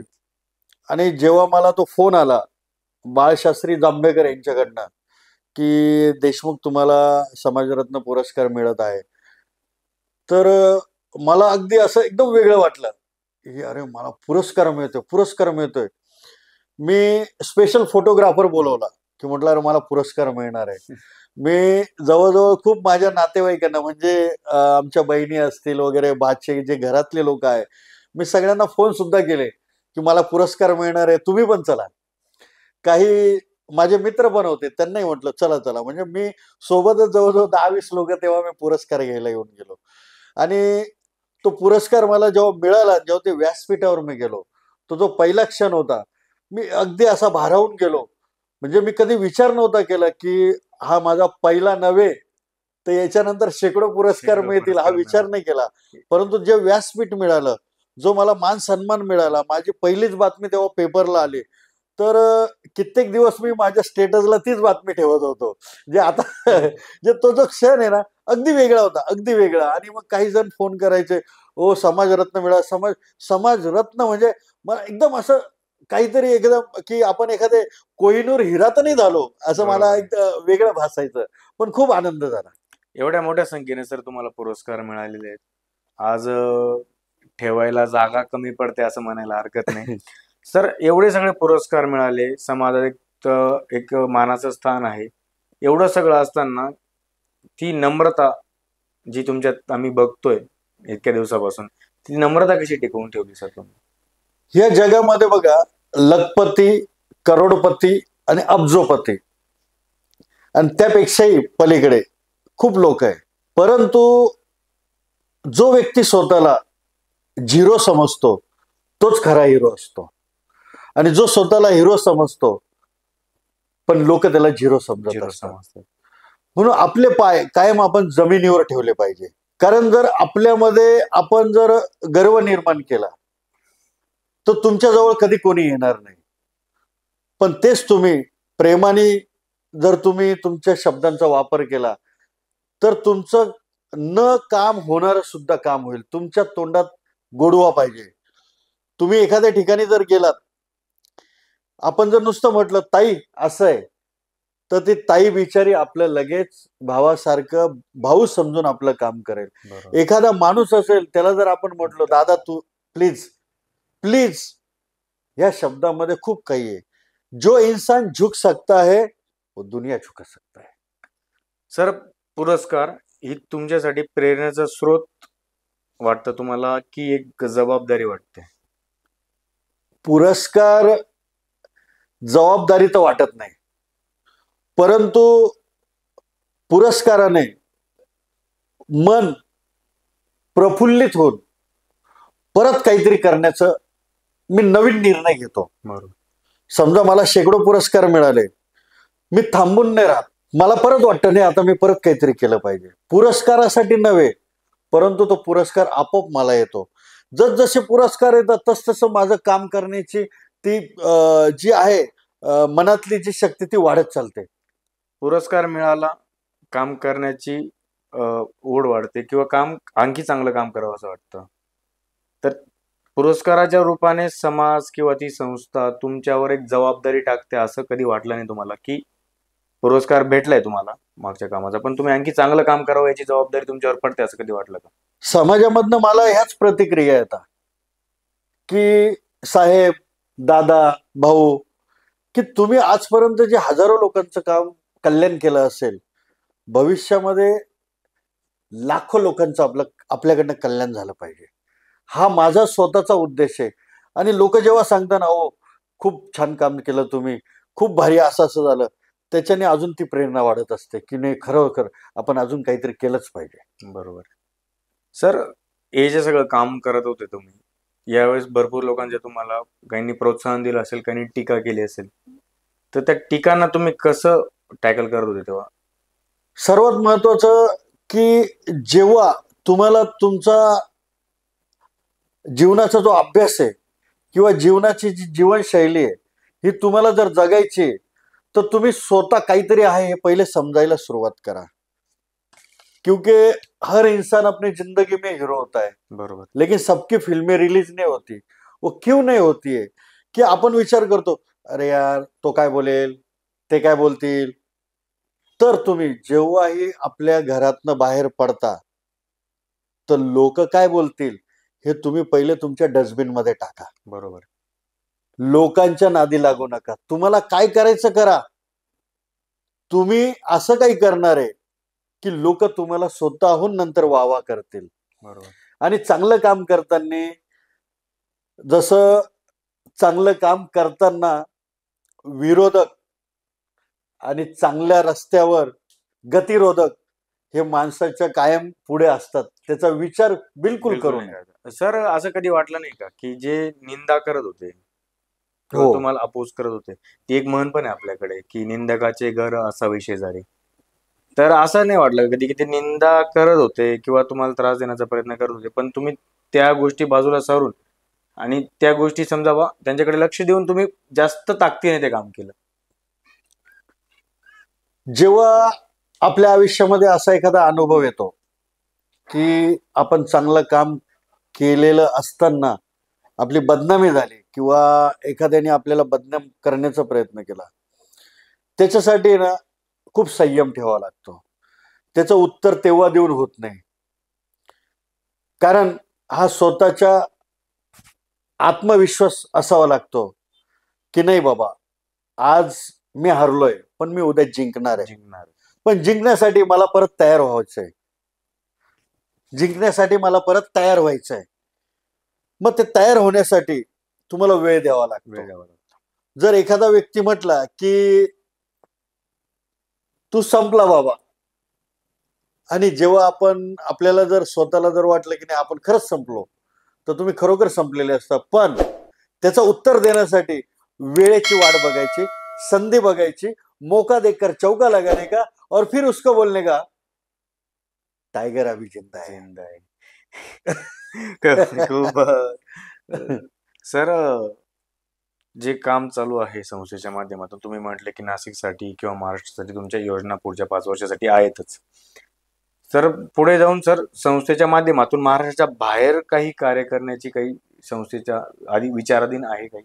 हो, आमच्याकडे ऑलरेडी आमच्या ह्या साई धनवर्षा फाउंडेशन मध्ये नाशिक जिल्ह्यातून नव्हे तर महाराष्ट्रातून आणि महाराष्ट्राच्या बाहेर सुद्धा आमच्या या सगळ्या महिलांचा वर्ग आहे. आणि सर्व कर्तृत्ववान अशा ह्या महिलांचा जो पुरस्कार सोहळा आम्ही नाशिकमध्ये करत असतो, मागे आम्ही मुंबईला माथेरानला केला, तसा या महाराष्ट्रामध्ये पुणे असेल, मुंबई असेल, इतर कुठेही अशा ठिकाणी हे असे उपक्रम राबवावे. प्लस या महिलांचं जेव्हा सक्षमीकरण होतं ते यांना रोजगार मिळतात. हे एकमेकांच्या बरोबर राहून हे काही ना काही आपल्या महिलांना पुरस्कार तर असेलच, परंतु रोजगारातनं सुद्धा त्यांना काहीतरी रोजगार निर्माण करून देणं किंवा त्यांना कमीत कमी हिंमत तरी आणणं की नाही आज नाही मी उद्या तरी हे काम आपलं नक्की होईल, तर त्यांना उत्साह देणं, हे काम संपूर्ण महाराष्ट्रामध्ये चालू असतं. ते फोनद्वारे असेल किंवा समक्ष भेटून असेल, परंतु कोणीही मागे राहता कामा नये, हा सगळ्यात मोठा उद्देश. सर, संस्था एवढं मोठं काम करते, बरोबर. तर संस्थेला उत्पन्नाचं साधन म्हणजे बघा, समाजकारण म्हटलं तर घर घालू धंदा असतो. मी म्हणूनच तो प्रश्न आता विचारला सर आपण तुम्हाला. एवढे श्रीमंत नव्हे की आपण खूप काही करू शकतो, परंतु जेव्हा तुम्ही समाजामध्ये चांगलं काम करत असतात तर त्याच्यासाठी लोक स्वतःहून तयार होतात आणि ते पैसे देतात, लावतात. पैसा उसी घोडे पे लगता है जो घोडा रेस जीतने वाला है. तसं हे आमचं साईधन वर्ष फाउंडेशन असं काही काम करायला लागलेलं आहे की एक उदाहरण सांगेल तुम्हाला की आम्हाला आता जर आदिवासी पाड्यांवर एक कार्यक्रम करायचा आहे, त्याच्यासाठी लागणारं फराळ, त्याला जे लागणारे पैसे असेल किंवा फराळ असेल, हे हळूहळू यायला तयार झालेले आहे. म्हणजे आम्हाला जर आता मंगळवारी हा कार्यक्रम करायचा आहे तर सोमवारपर्यंत आमचं सर्व यंत्रणा, आमचं साहित्य, आम्हाला जे काही द्यायचं हे आपोआप तयार झालेलं असतं. म्हणजे पैसे लागले का? नाही लागले. की प्रत्येक गोष्ट पैशाने नाही होत, इच्छाशक्ती लागते. आणि याच्यातनच आमचे स्पॉन्सर आपोआप तयार होतात, ते स्वतःच मदत करायला लागतात. माझ्याकडनं हे, माझ्याकडनं ते, आणि आपोआप ते काम होऊन जातं. प्रत्येक गोष्टीला पैशाची गरज पडत नाही असं मला तरी वाटतं, कारण माझ्या आतापर्यंत तरी कामं झाली. सर, संस्थेच्या माध्यमातून याच्यापेक्षा खूप चांगले कामं घडो अशी आमच्या पूर्ण व्यासपीठ परिवारातर्फे तुम्हाला खूप खूप शुभेच्छा आहेत. सर, आज तुमच्याशी गप्पा करून खूप छान वाटलं आणि तुमचे जे अनुभव, तुमचे विचार जे आज आम्हाला ऐकायला मिळाले, आमच्या प्रेक्षकांना ऐकायला मिळाले, सर खूप आमच्यासाठी खूप चांगला दिवस किंवा चांगली वेळ आहे की तुम्ही तुमचा एवढा बिझी शेड्यूल मधून आम्हाला हा वेळ काढून आमच्यासाठी दिला. सर, संस्था आजपर्यंत मोठी होत आली, इथून पुढे पण मोठी होत राहो आणि गरजू लोकांना या संस्थेच्या माध्यमातून खरंच जी मदत पोहोचते ती पोहोचत राहो. आणि लोकांनी पण, मी असं म्हणणार नाही की संस्थेला जेवढं काम करता येईल तेवढं काम करा, जेवढा वेळ मिळेल असं म्हणत नाही मी की सगळं सोडून तुम्ही हेच काम करा. आज सरांनी पण एक जॉब आहे, सरांचा एक चांगल्या हुद्द्यावर जॉबला आहेत सर, ते करून पण सर हे काम करतायत. तर तुमच्याकडनं होत नसेल तर तुम्ही अशा संस्थांशी जोडले जा. संस्था अविरतपणे हे कामं करतायत, संस्थांशी जोडले जा. तुमच्याकडनं जे फुलाची पाकळी होईल ती मदत करा, कारण आपण या समाजात राहतो आणि आपल्याला या समाजासाठी करणं आहे आणि तो आपला म्हणजे आपली वैयक्तिक जबाबदारी येते. म्हणजे कोणी उभं राहील आणि मग आपण करू असं नाही. तुम्ही जोडले जा, तुमच्याकडनं जे होईल ती मदत करा. सर, तुमच्याशी गप्पा करून खूप छान वाटलं सर. तुमचे विचार खरंच प्रेरणादायी तरुणांसाठी ठरू शकतात आणि इथून पुढच्या वाटचालीसाठी सर खूप खूप शुभेच्छा तुम्हाला. तुमचा असाच वेळ, तुमचा असाच सहवास आमच्या परिवाराला, आमच्या व्यासपीठ परिवाराला पण मिळत राहा, हीच तुमच्याकडनं अपेक्षा आणि धन्यवाद. मी पण आमच्या साईधन वर्ष फाउंडेशन तर्फे जनतेचे व्यासपीठ या सर्व टीमचे मी खरोखर मनपूर्वक आभार मानेल. महत्वाचं सांगायचं की आजकाल सोशल मीडियावर पत्रकार बंधू असतील काही किंवा युट्यूबर असतील, हे लोक यांनी एक बाजारीकरण केलेलं आहे की एखादा पुढारी पकडायचा की बाबा आम्ही तुला हे सर्व तुझे काहीतरी चांगले ऍड तयार करतो, जाहिरात तयार करतो, काही त्याच्या पाठीमागे पॅकेज घेतात. मी माझ्या आयुष्यामध्ये तरी मी पहिलं हे व्यासपीठ आपलं बघत आहे, कुठल्याही प्रकारचा चार्ज न घेता. मला तर माहिती नव्हतं, मी नाव ऐकलेलं आहे आपल्या व्यासपीठाचं, परंतु मला कोणीतरी बघत आहे हे मला माहित सुद्धा नव्हतं. परंतु सन्माननीय आमचे मित्र